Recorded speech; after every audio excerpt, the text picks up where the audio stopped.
For 52-year-old Charles Hale, life hasn't been easy. Mine's very much a riches to rags story. Life is a lot different today than it used to be. I had on paper, which, what would look in society's perspective as the perfect life, but there was something missing. Everything began spinning out of control, and he eventually lost everything. It's dark and it's sad, and there is no hope out there. Then a kind word and a leg up set his course on a path of recovery and faith. God is in the building, and He directs my footsteps. This is the story of one man's struggle through homelessness and how it led him to Christ. That's next on Finding Faith.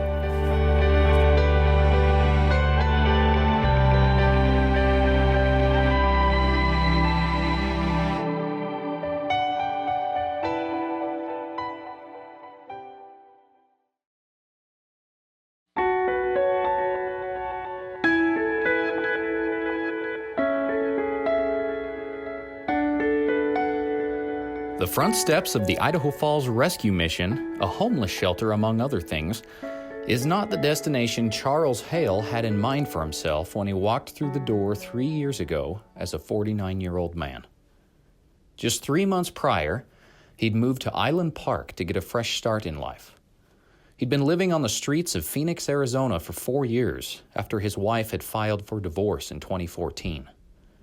For 15 years, he had a successful career with Choice Hotels International, traveling the globe providing computer and technology upgrades for 6,000 locations. I do trade shows and everything like that, but with that lifestyle is, alcohol is part of it. I had, 2 drinks on my per diem for dinner, and you're whining and dining guests. That's Charles Hale. Having a drink with clients was a normal part of the job, and it quickly became a habit, which developed into an addiction.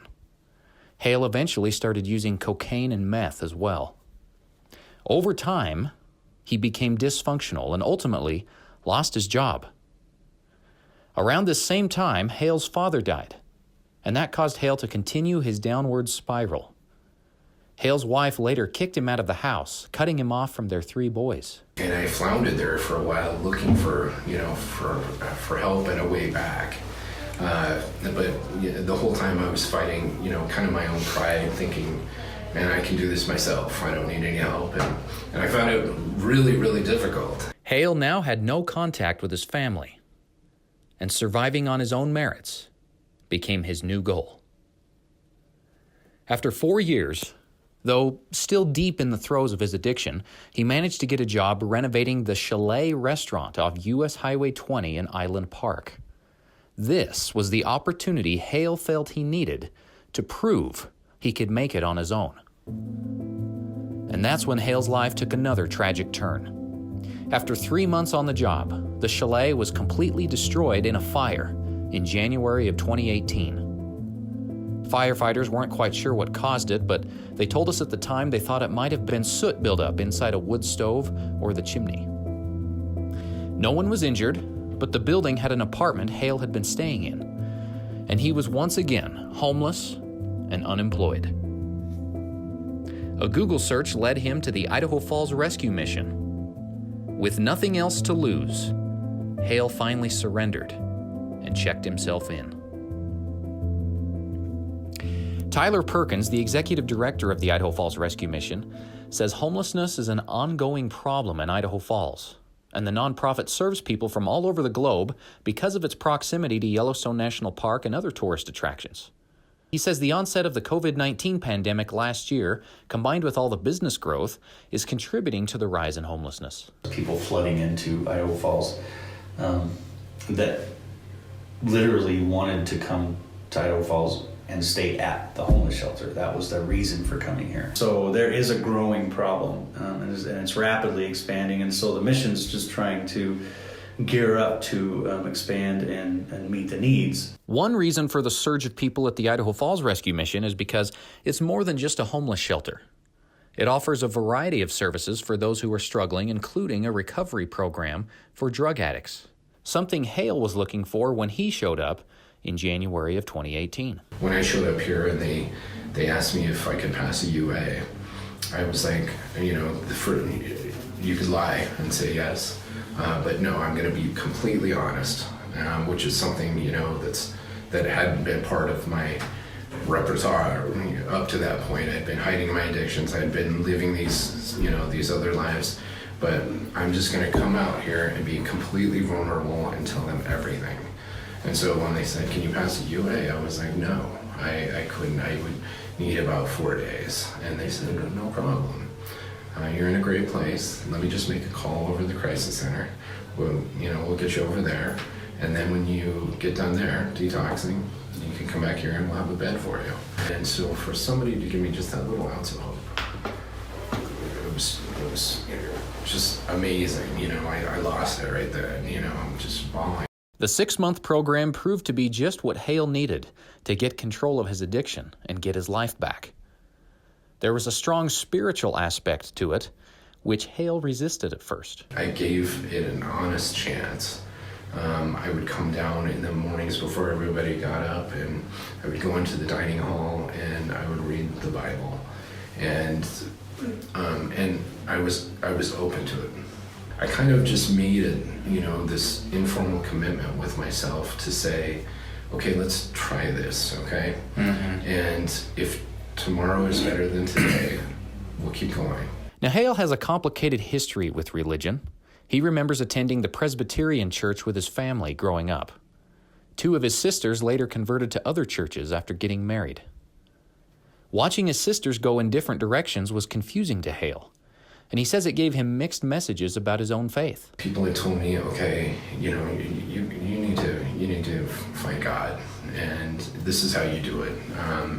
No, you don't just open up the Bible and read it from the front cover to the end cover. You need to start here, or you need to start here. And when I had those pride issues, I was like, I don't like to be told what to do.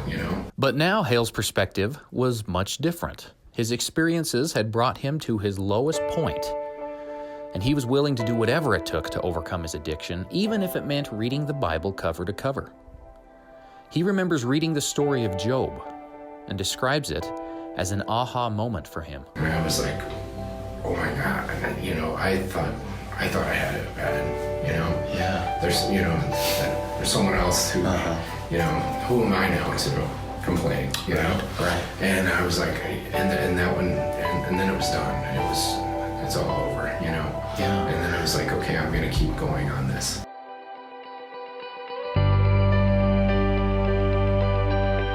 Hale completed the program, and he's been clean and sober now for about 3 years. Once he graduated, he started thinking about the next chapter of his life. Where would he go from here? After everything Hale had been through, he says he had a desire to give back in some way, and he wanted to help transform other people's lives the way his life had been. At that time, the mission board was putting together a committee to revamp the recovery program, and Hale was invited to be part of it. That invitation led him to his current position as director of a program called Navigate. When I was going into this program, I wanted to, make sure that was a component that was in the program. Because I tried it, like I said, I tried it at those other programs where they look after your physical, mental, emotional, and it didn't take hold. And so, in this program, we, introduced that, another component, that spiritual side. Hale says surrendering his will and putting his trust in God was absolutely critical in overcoming his addiction. Time spent praying and reading the Bible is one thing that's made the most difference in his life. I have time in stillness every morning.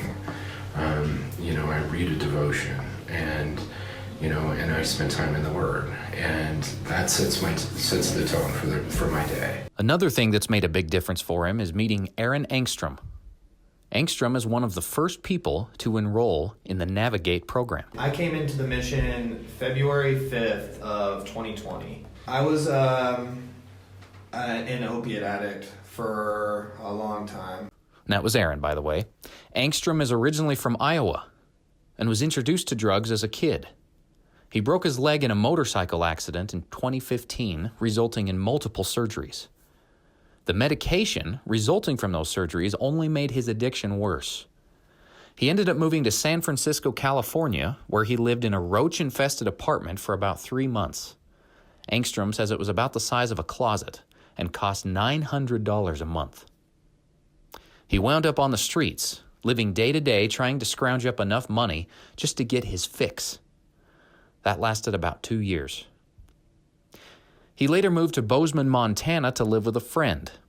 After 2 months, he got a job and moved into his own place. I ended up driving to Las Vegas with a friend, and then on the way back, I got arrested here in Idaho Falls. I got pulled over and I had drugs in the car. He spent a night in jail and was released the next day on the condition that he return for his scheduled court date in December of 2019.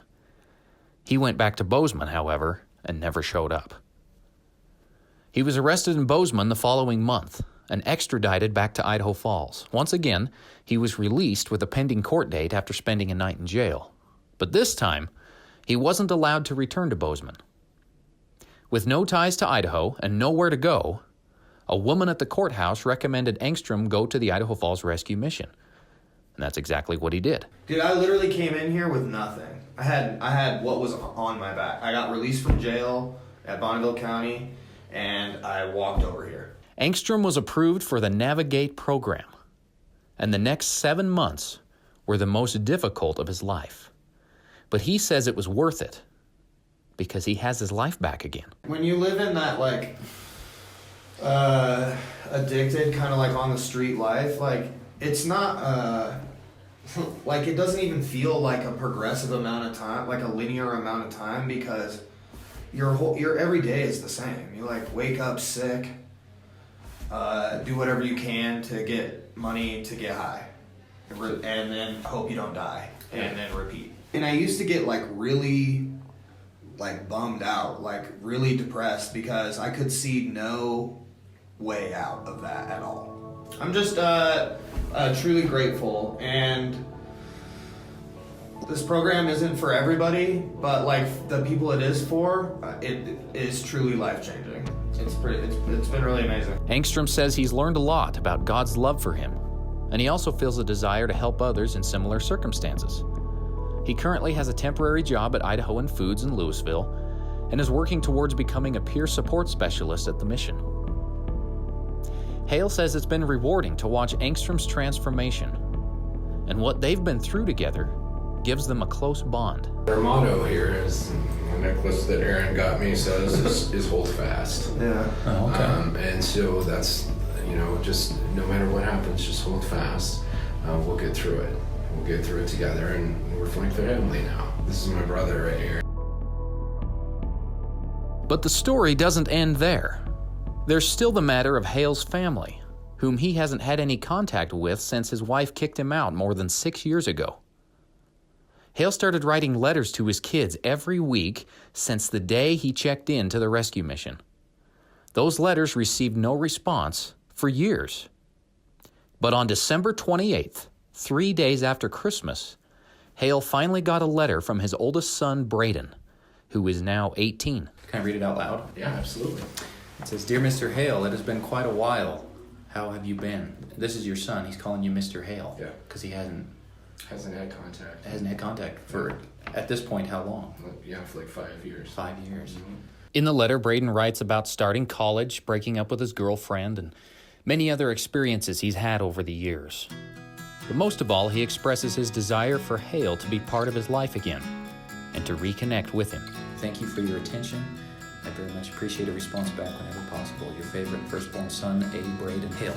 After all these years, Hale says the possibility of reconciling and reconnecting with his son is an answer to many prayers. At first, I was terrified to open the letter. And then I just, I prayed about it and then opened it and, was completely just overcome. And I was like, okay, how am I going to respond now? Instead of telling Braden about his journey, he opted to just stick with the issues Braden addressed in the letter. "I would be blessed and honored to have a relationship with you in any capacity," Hale wrote at the end of his response. "Your friend, Mr. Hale."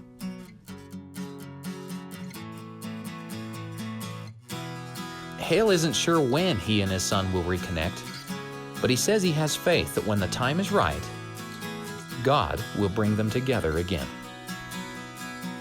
After a long and difficult journey, Hale says he's grateful that when he lost everything, including his own family, God never gave up on him. He feels blessed for getting a second chance, and he's honored to be in the business of transforming lives. That letter wouldn't be sitting there had it not been for this mission. Yeah. And I'm telling you, this humble little rundown building, that God is in the building, and